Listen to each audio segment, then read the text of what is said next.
सत्संग योग से पाठ श्रवण किए। ईश्वर का स्वरूप, ईश्वर का स्वरूप जैसा भी पाठ में श्रवण किए वैसा लोगों के मन में बैठा हुआ नहीं है और जल्दी बैठता भी नहीं है। लोगों के मन में है कि ईश्वर को हम इस आँख से देखेंगे और इस हाथ से उसको पकड़ेंगे, त्वचा से स्पर्श करेंगे, चरण छूना स्पर्श करना है। खास यही लोगों के मन में बैठा हुआ है कि ईश्वर को हम इस आँख से देखेंगे और हाथ से पकड़ेंगे। लेकिन जिसको आप हाथ से पकड़ेंगे वह ज़्यादा देर तक पकड़ करके नहीं रख सकते हैं। जब भले आप ईश्वरे समझ करके उसको पकड़े हैं, ज़्यादा देर तक नहीं पकड़ करके रख सकते हैं। वह आपके हाथ से छूट जाएगा, वह चला जाएगा, क्योंकि वह ईश्वर है नहीं। हाथ से पकड़ेंगे या आँख से देखेंगे। आँख पंच ज्ञान इंद्रियों में एक इंद्रिय आँख है, 5 कर्म इंद्रियों में एक इंद्रिय हाथ है। इसे पकड़ेंगे, इसे देखेंगे तो जो इंद्रिय से पकड़ा जाता है वह ईश्वर नहीं है, ईश्वर की माया है। और उसका जो परिणाम होता है, उसका परिणाम ईश्वर समझ करके उसको पकड़े हैं। और उसका जो परिणाम होना चाहिए, ईश्वर प्राप्ति का जो परिणाम है, वह परिणाम नहीं होता है। सूरदास जी महाराज एक बार कुआं में गिर गए। अब कुआं में गिरने से स्वाभाविक है वहाँ दुख होगा, तो पुकार लगा रहे हैं कि निकाल दीजिए हमको।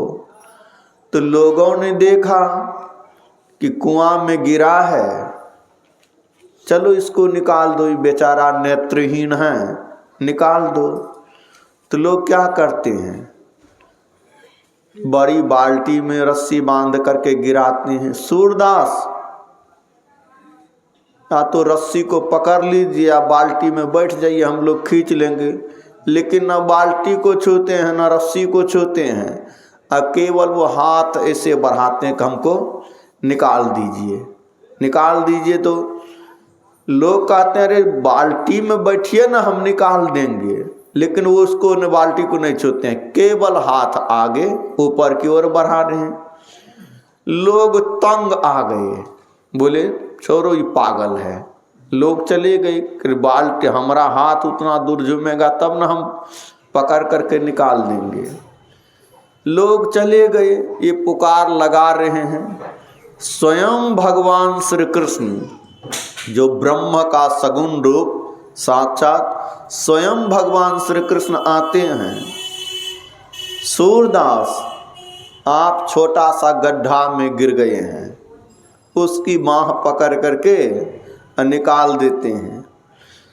सूरदास को ज्यों ही निकालते हैं और सूरदास उनके बाँह को कस करके, उसकी कलाई को कस करके पकड़ लेते हैं। वो कहते हैं हमको छोड़िए, हमको जाने दीजिए, हम मुसाफिर हैं।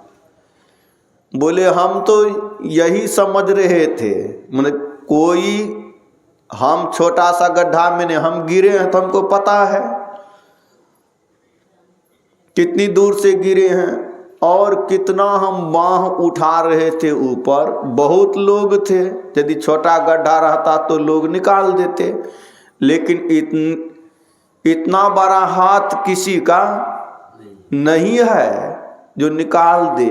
आप हमारे आराध्य देव भगवान श्री कृष्ण हैं। हम तो यही चाहते थे किसी बहाने किसी तरह भगवान आए और हम उसको पकड़ लेंगे। आप पकड़ा गए, हम छोड़ने वाले नहीं हैं। वो कहते हम भगवान नहीं, हमको छोड़िए, हम मुसाफिर हैं। आई कर हम छोड़ेंगे नहीं, लेकिन भगवान तो भगवान है, छुड़ा लिए।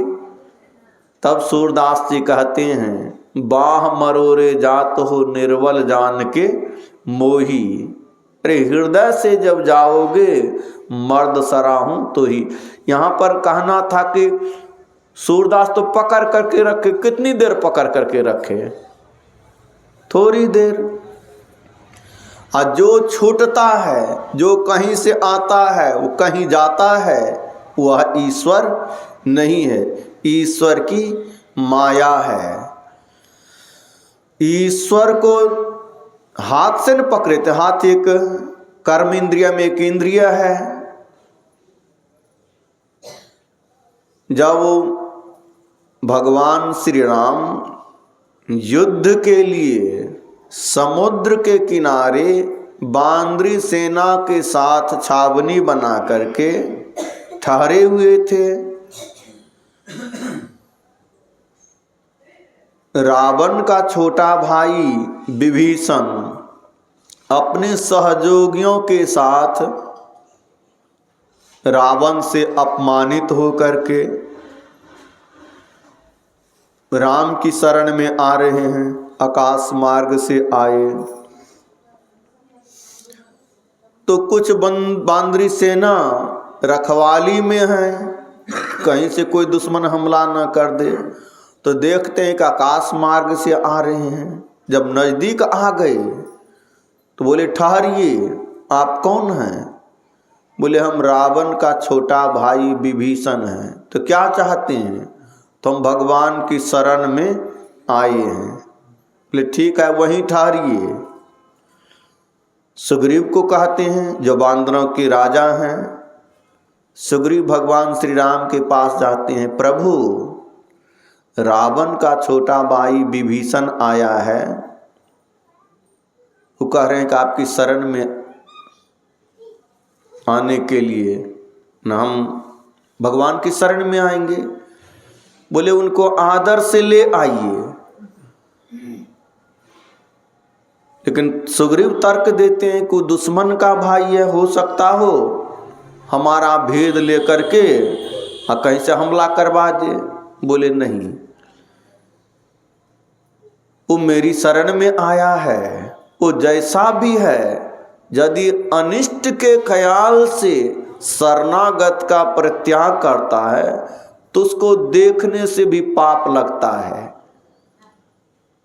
किसी के शरण में कोई रक्षा के लिए आवे और उसको अनिष्ट की भावना से उसको मार दे, यह काम राम का नहीं, ये काम रावण का है।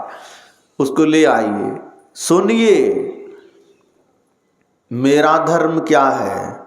कोटि विप्र बध लागहि जाहू, आए शरण तजौ नहीं ताहू।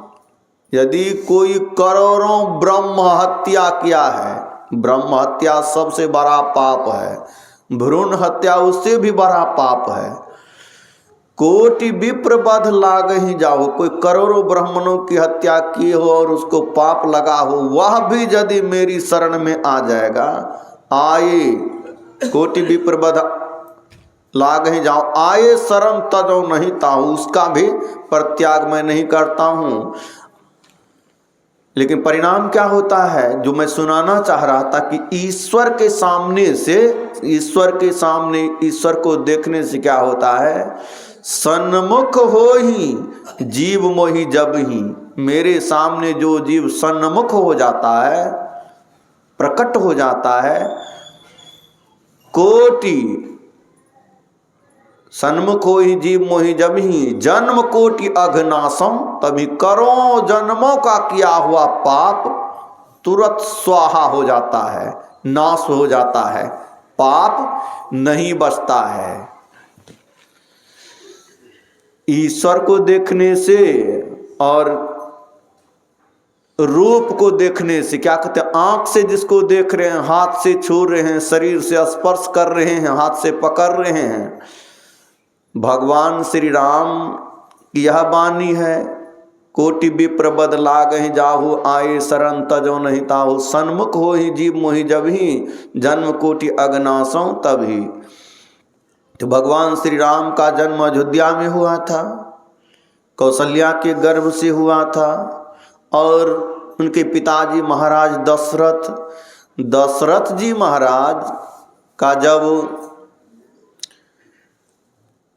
भगवान श्री राम का वनवास हुआ, कैकेयी ने वरदान मांगा कि राम को 14 वर्षों के लिए वनवास हो, भरत को राज्य हो। तो ज्यों ही भगवान श्री राम बन गए और सुमंत जी लौट करके आते हैं, सुमंत जी से पूछते हैं कि भगवान कहाँ है, राम कहाँ है, सीता कहाँ है।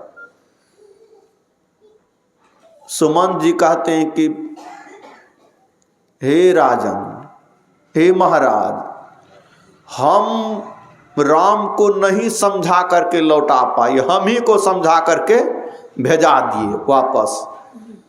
ज्यों ही सुने कि भगवान श्री राम नहीं आए, तुरंत अपने वो छटपटाने लगे। किस तरह?